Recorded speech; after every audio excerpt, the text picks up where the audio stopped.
22টা country এখনো পর্যন্ত দেশে পৌঁছেছে। আজকে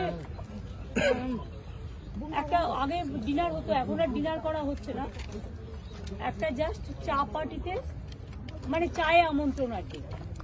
তো আজকে 22টা অ্যাম্বাসেডার মনে আসতে পেরেছে, 22 জন এরকম কিছু আছে, তাই তো?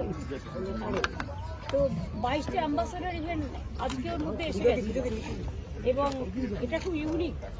আমাদের এখানে প্রায় 40টা কান্ট্রি আসছে, 40টা কান্ট্রি আসছে, তার মধ্যে 20 হচ্ছে পার্টনার কান্ট্রি এবং 40টা কান্ট্রি প্রায় 200 foreign delegates they are attending the programme.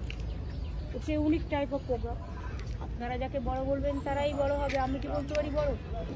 আমি তো সবসময় আমার চোখে, আমি মানুষের চোখ দিয়ে মানুষ যা দেখেন সেটাকেই ভাবি বড়। এখনো পর্যন্ত যেটা ঠিক আছে, আমি জানি না দিল্লির কিছু প্রবলেম আছে কিনা।